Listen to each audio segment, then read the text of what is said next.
Here we go. Hi, everybody. It is Monday night, August 12th. Glad to be with you. My name is Dee Corchin, and for the next few weeks, we are going to be following along directly for our team time, which is our time to come together as a community of coaches to talk about the Level Up Boot Camp that's been going on. And we're just going to follow it week by week. So this past week was week 2. Thought we would talk about week 2 and if you had any takeaways from week 1, since we had the celebration call last week and didn't talk about it. And fully integrated business coach Julie Apple is going to be our primary facilitator tonight. So I'm going to go ahead and turn it to you, Julie. And you take it and I'll jump in wherever you need me. Sounds good. Hey guys, happy Monday. I know y'all had the event. Maybe get to hear about that sometime. But hopefully you guys got to check last Saturday, and then week 2 was this past Saturday. So if you guys want to put in the chat just 1 and 2 or 1, 2, they're live or you got to see replay. So I had tons of nuggets that I got, and I think what's neat, and you guys probably agree, it doesn't matter where you are as a coach. There was so much, whether you just started or whether you've been coaching a few years or like 8 years. So just to start out with, if you guys want to raise your hand or take yourself off mute, would love to just start with what blew you guys away or what aha moments you guys had from either week 1 or week 2, because I think Katie mentioned that there was a lot in week 1 also. So I see lots of ones, not week 1 for now. So you guys raise your hand or just pipe in, because I can't see everybody on my screen. Feel free to jump in.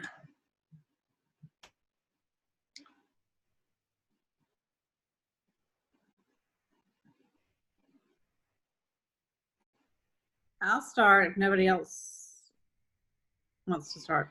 Go for it. Yeah. We'd love to hear it. Okay. I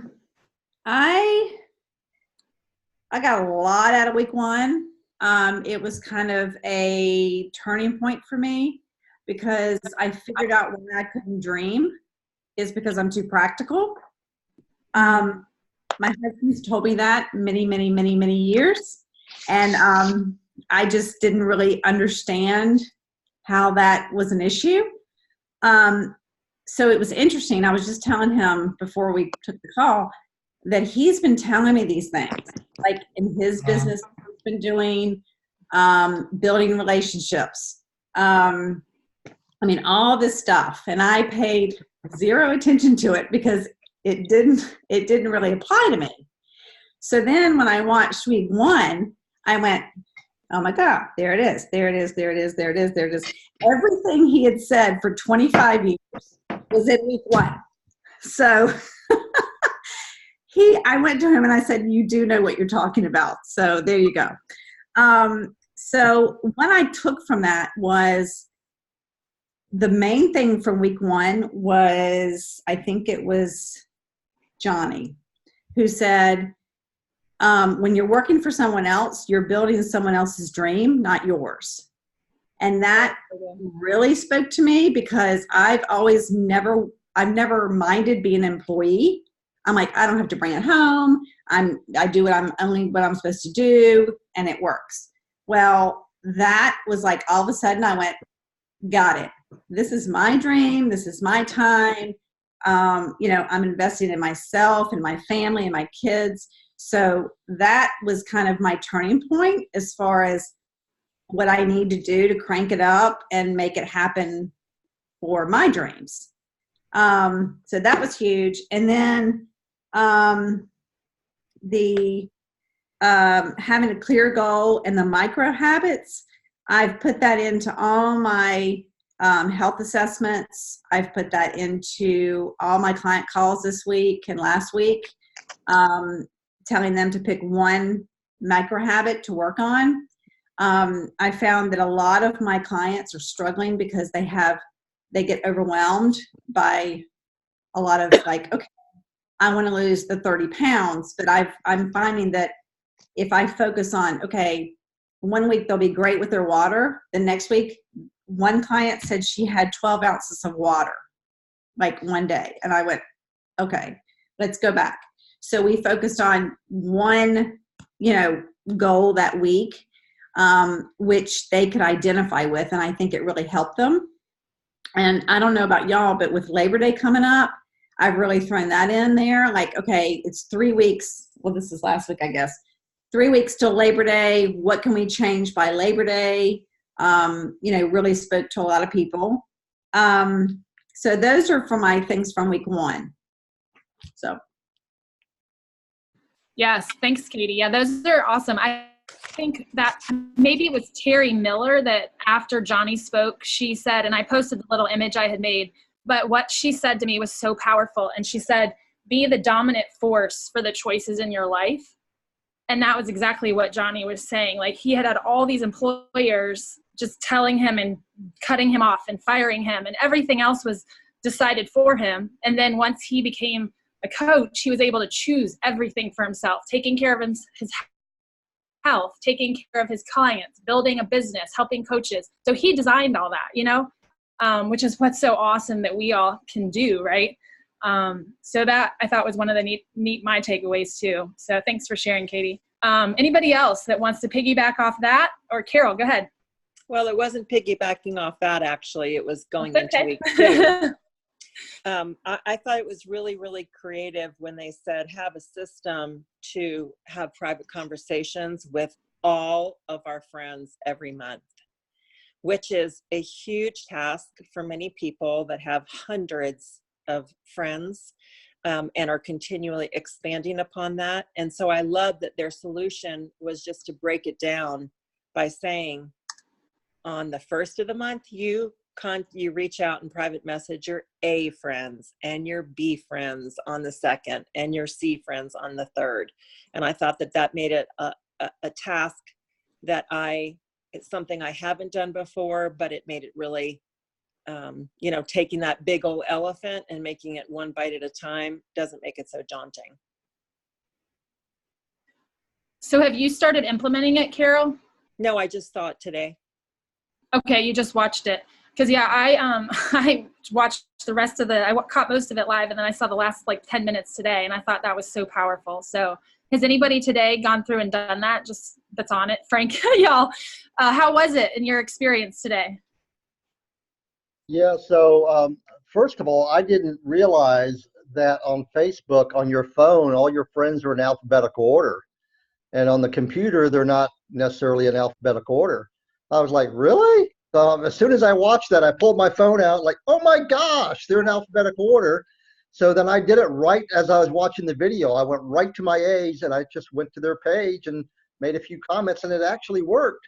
I already saw people coming to my Facebook page that I didn't even know were my Facebook friends, and they're taking notice of my post. So I plan on I will implement that every day. A's one day, the B's the next day. And it's a great tool. I was blown away when I learned that. So Frank, what will your messages say? How will you do that? Well, I mean, somebody has a post on there about their dog or their kids, or they're at a baseball game. I might say, if they're at a baseball, oh, what fun. Did you catch a foul ball? Or their dogs. How many dogs do you have? Or your kids are so cute. Are you nervous of them going back to school? Anything. I try to say a little something, but ask a question so they have to respond without a yes and a no. That's, it's difficult, and you got to put a little thought into it, but it's paying off in dividends. And that's the hard work. That's the hard work that we have to do in order to get conversations. So that's what I was going to ask you. Are these people you've already been in conversation with, or you're going to just randomly ask that? No, these are people I don't even know. I mean, most of my Facebook friends, probably 75% of my Facebook friends, I do not know. So when I came on as a coach, I had somewhere in the neighborhood of around 200 to 300 Facebook friends. I have about 2,000 now. Awesome.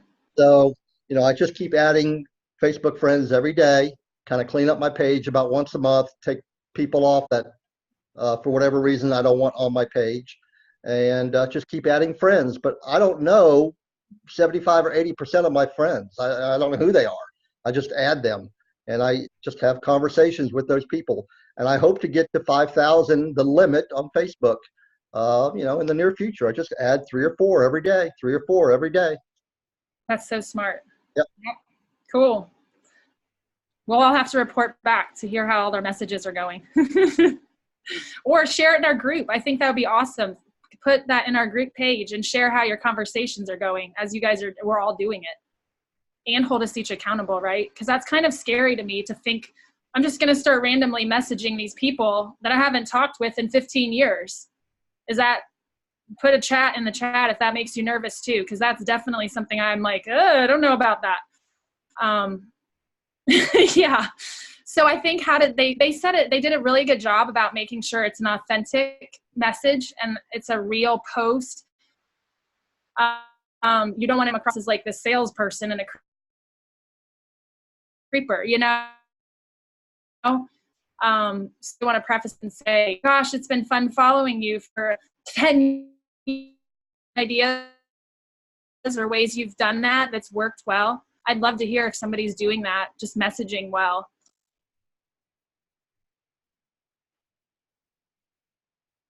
Feel free to pipe in or anybody. I've been messaging people. Oh, okay. Well, go ahead, Carol. Yeah. No, please, Beth, you go ahead. I was just going to say, whenever I have birthday is a great way to message people. Everybody who wished me a happy birthday, I messaged all of them. And then I've had a couple of foster dogs that have been adopted, so I've messaged everybody who liked or responded or posted anything about that. So whenever I have a big event kind of thing that I post and everybody likes it, I follow up every single one with a private message to them. And that seems to have, I've been in conversation with tons of people lately, so it's good. So they all respond back, or a lot of them do, Beth? A lot of them do, yes. I try to ask, questions. I say I love helping. Somebody said something about, I love how you are helping the dogs. And I said, yeah, I love to help, dogs and people, achieve their best life. What's going on with you? So that's perfect. Okay, cool. Who else was going to pipe in?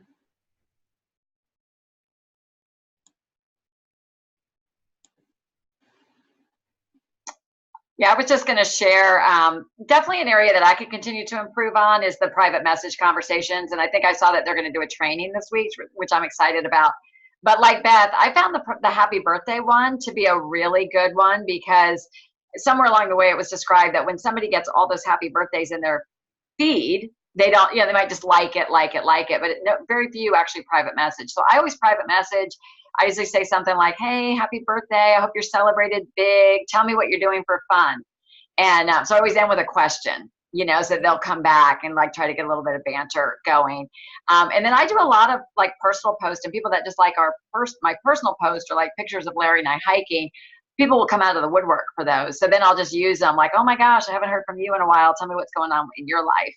And it's just little conversations. It's not that you're trying to sell yourself like, and hey, let me tell you, I'm a health coach. It's just making conversation. I have a question. Go ahead. Can you hear me? Yeah. This is Carol. Can you hear me? Yes. Go ahead. Okay. So when we're doing our maps and it says start conversations or have conversations, I'm just not clear on if we reach out to somebody and we ask them something but they don't respond, is that considered a start a conversation and we check it off, or only if it's a two-way conversation is it considered to be a fait accompli? I mean, I think that gets into like maybe technicalities, but I think they even addressed that on the call. They said, if somebody doesn't respond, or if you don't see anything from 2005, they haven't posted in 10 years, keep going, move on to the next one. So I would say it's more focused on an effective conversation, or a conversation you actually had with somebody would be my personal, that's what I would think. D? On the map. Yeah. Oh yeah. What would you say? Well, I think it's almost twofold. That's a really good question. And a couple of different ways, like Julie said, a couple of different ways we could look at it. So what do we know? We know that when we actually engage in conversation, that is going to be more likely That's really human connection, right? Is the engagement. But the other piece of the equation is just the starting of conversations and the reaching out has you being intentional about your business and has you in action. And so I find even when we're starting conversations, if you're in those motions of doing the 3, 3, and 3, even if those individuals don't respond, there's something about the energy of being out there that can create something back in return in your business. So I kind of honestly with the 3, 3, 3, if you're starting a conversation, I would check it off.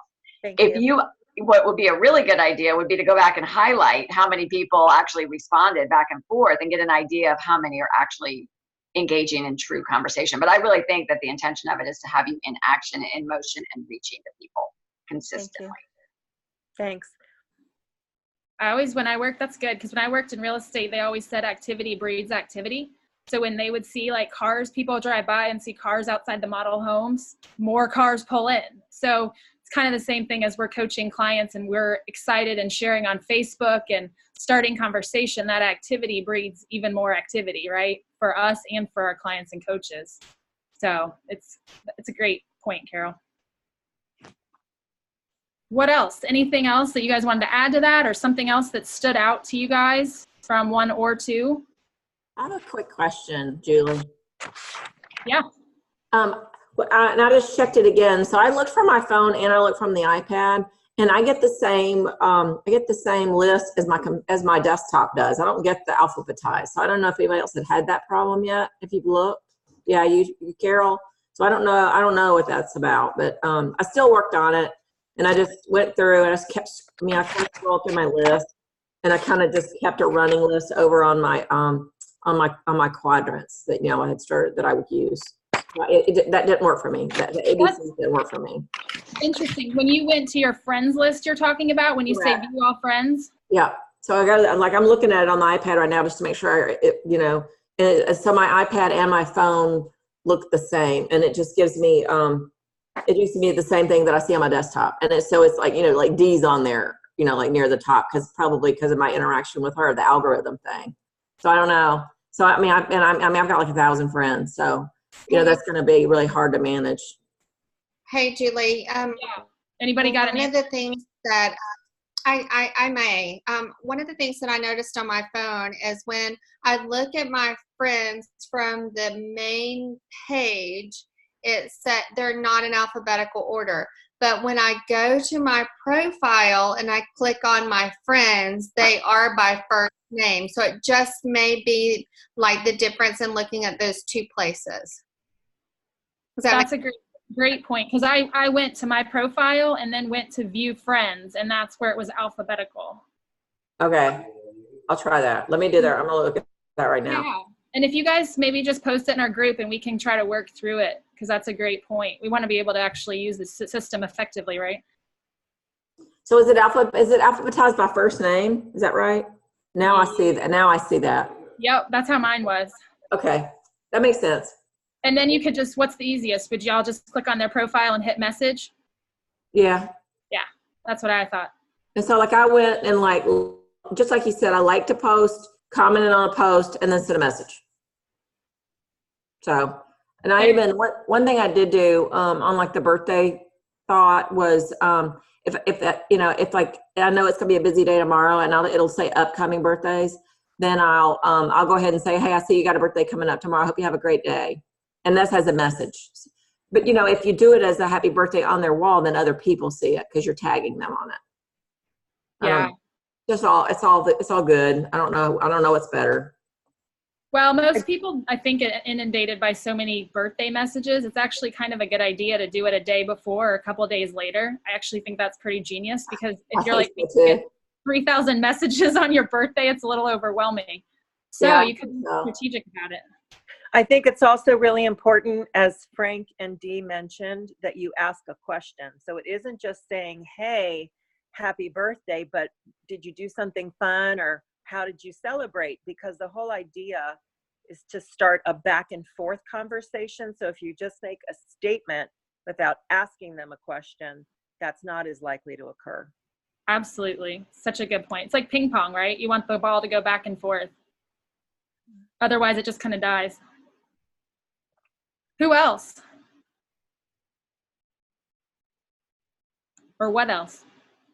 So I have one other thing, Julie, about Facebook. I don't see my friends in alphabetical order no matter where I look, so I don't know what's up with that. But I know there is a way to make friends lists, and so I have a list of clients, I have a list of coaches, I have a list of prospects, and one of the things that they kept saying in our boot camp is stop scrolling, stop scrolling. And I don't know about you guys, but that is a huge time suck for me. I'll just scroll and scroll and scroll, and next thing I know, and I do it usually late at night if I can't sleep or whatever, and I have to put the phone down. But if I go to those lists where I have people and I'm interacting with them intentionally, it's so much more efficient because they're in there. They're the people I know that I would love to keep conversation with.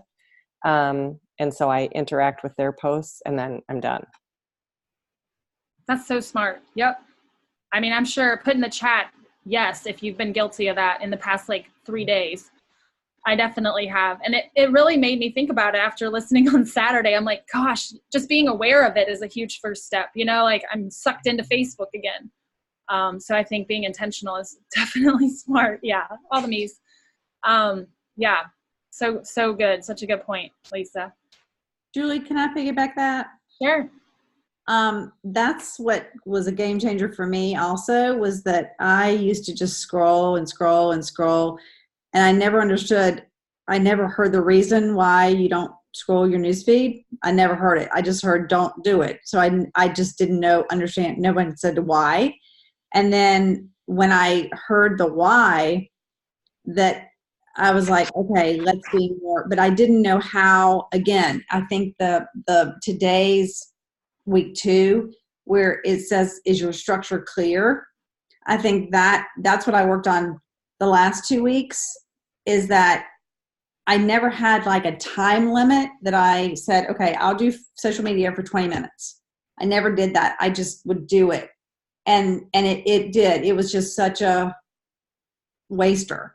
And so then when I started making it more efficient, where I did not scroll my feed and I actually worked it, where I would message people that liked my post, is how I started it. I was like, I got to start somewhere.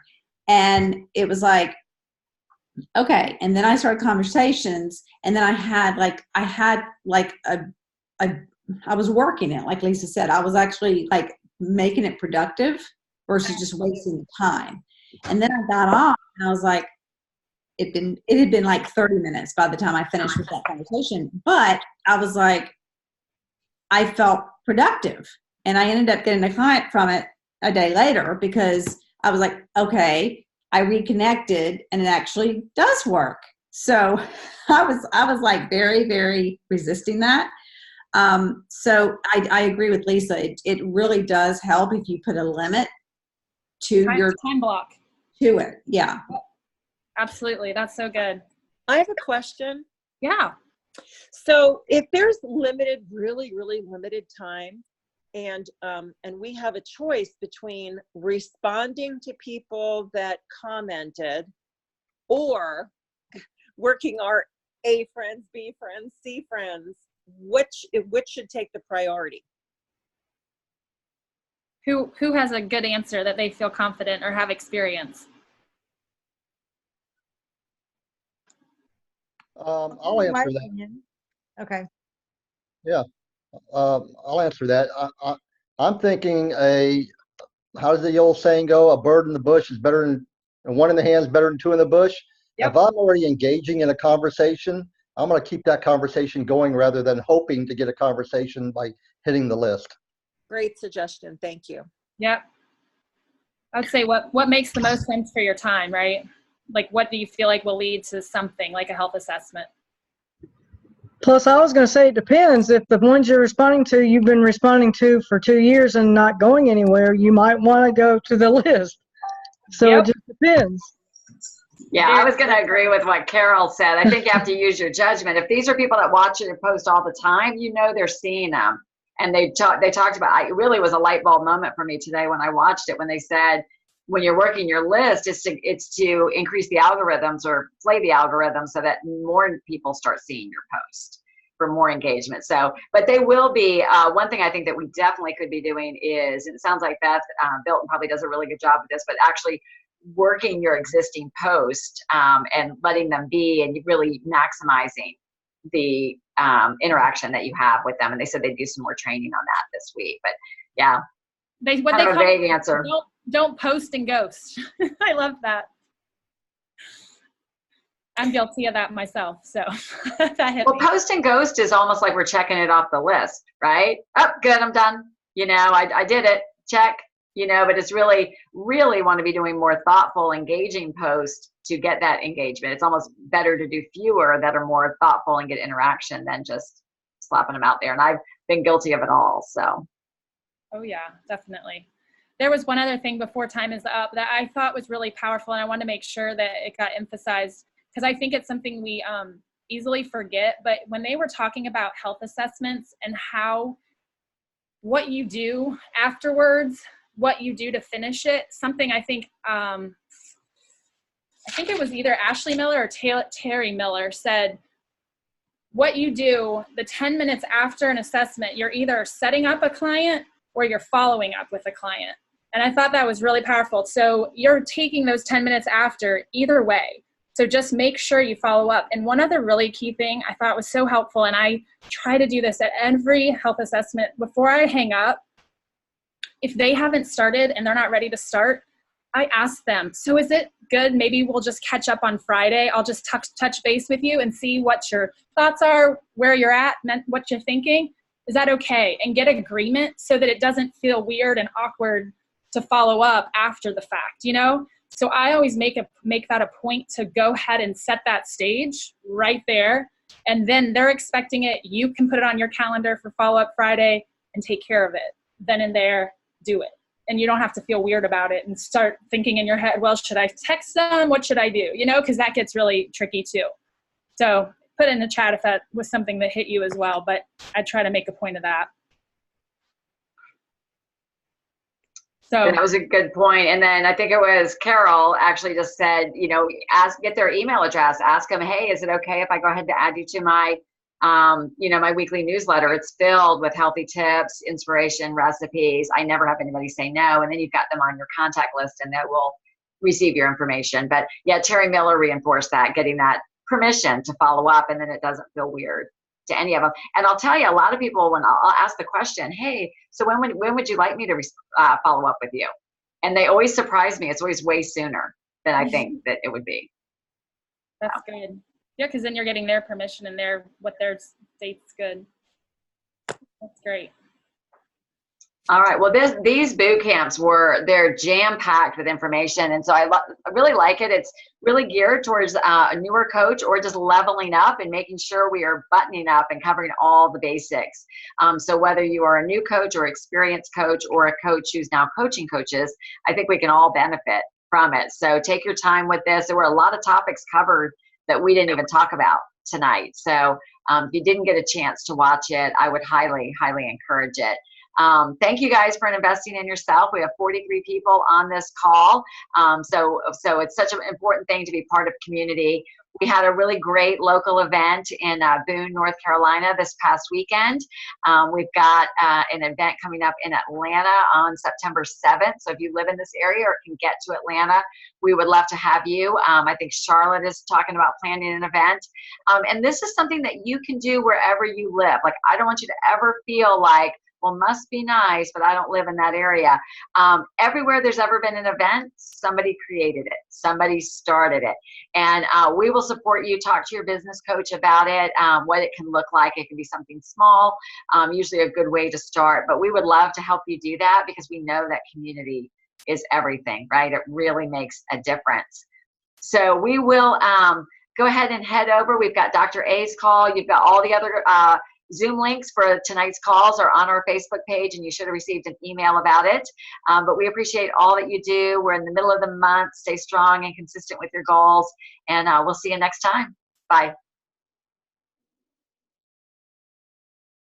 Thank you, Julie. Great job tonight.